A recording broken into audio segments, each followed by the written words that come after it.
हम लोग एक मर्तबा अमेरिका के एक मदरसे में बैठे थे। एक तालिबा आई जो कुरान पाक पढ़ती थी। उसने शिकायत की कि मदरसे में जो कोक पेप्सी वाली मशीन है वो नहीं चल रही।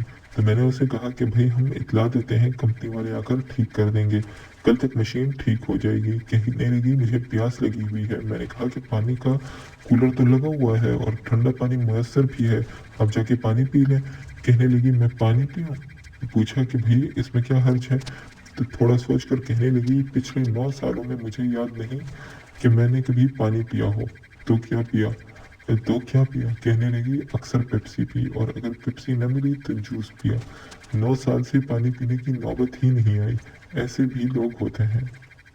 ये तो वही बात हुई कि एक मर्तबा फ्रांस के मुल्क में बादशाह अपनी बीवी के साथ बातचीत कर रहा था तो बाहर हंगामा हुआ। जब खिड़की से देखा तो लोगों का हुजूम था। उसने बादशाह से पूछा कि ये लोग क्या कर रहे हैं। उसने कहा ये जुलूस निकाल रहे हैं। किस लिए जुलूस निकाल रहे हैं? इसलिए कि मुल्क में आटा नहीं है, खाने के लिए रोटी नहीं है। तो जब उसने कहा कि खाने के लिए रोटी नहीं है, तो उसकी बीवी कहने लगी कि अगर रोटी नहीं मिलती तो ये डबल रोटी खा ले। यानी इसको ये भी अंदाज़ा नहीं था कि जब रोटी नहीं मिलती फिर डबल रोटी भी नहीं मिला करती। तो ऐसे भी लोग दुनिया में हैं।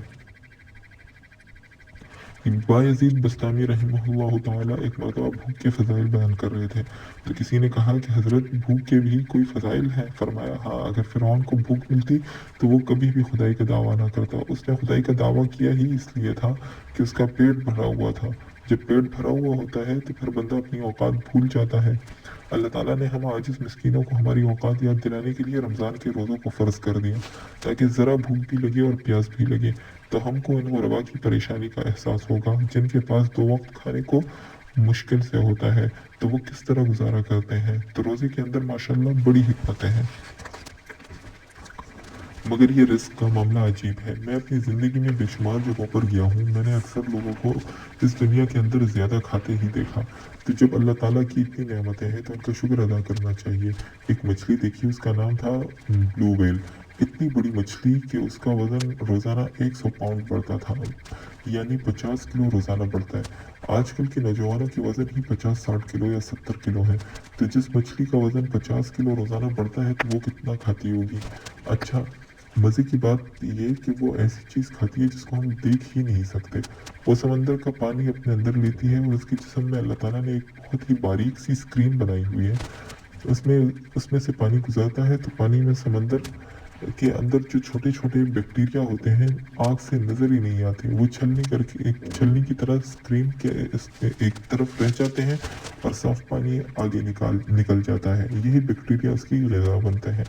कोई अंदाज़ा लगा सकता है कि वो खाती कुछ नहीं, बस हर वक्त पानी उसके मुंह में आ रहा है, जा रहा है, और कुछ फिल्टर होके जो झाग सी बनती है वो उसकी ग़िज़ा बन रही है। वाह मेरे मौला, तेरी निराली शान है और हर वक्त वो चलती रहती है। अपनी ज़िंदगी में वो इतना चलती अपनी ज़िंदगी में वो इतना चलती है कि 3 मरतबा वो चाँद का चक्कर लगाकर वापस आ सकती है। इतना सफ़र तय करती है। वमा याअलमु जुनूद रब्बिक इल्ला हुवा। अल्लाह ताला के लश्कर को उसके सिवा कोई नहीं जानता कि देखो उसकी ग़िज़ा ने अल्लाह ने ये बना दी, तो ग़िज़ा तो बंदे को अल्लाह ताला पहुँचवाते हैं। अल्लाह ताला ने ये महीना इसलिए बनाया ताकि इस महीने में मोमिनीन अल्लाह ताला की नेमतों की कदरदानी करना सीखें और अल्लाह ताला का शुक्र अदा करें।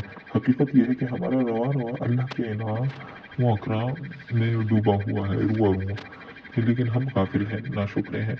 एक साहिब जिनको अल्लाह ताला ने जवानी में बहुत कुछ दे दिया, इतना कुछ दिया कि कई मुल्कों के ये मालिक हैं, कई मिलों के ये मालिक हैं, हालांकि उम्र बहुत छोटी, लेकिन ये अल्लाह ताला की तकसीम है और हम अल्लाह ताला की तकसीम पे राज़ी।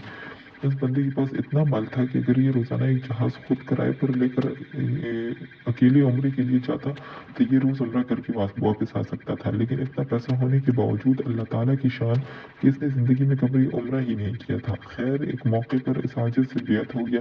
पूछा भाई उम्रा क्यों नहीं किया? कहने लगा जी बस मैं कुछ अपने आप को, अपने दिल को संवार लूँ, पेश होने के काबिल हो जाऊँ। फिर मैंने इसे बात समझाई कि देखो जब हमारे कपड़े मैले हो जाते हैं तो हम धुलाने के लिए लॉन्ड्री में ले जाते हैं। कपड़ों के वहाँ जाने का मकसद ये होता है कि वहाँ से धुल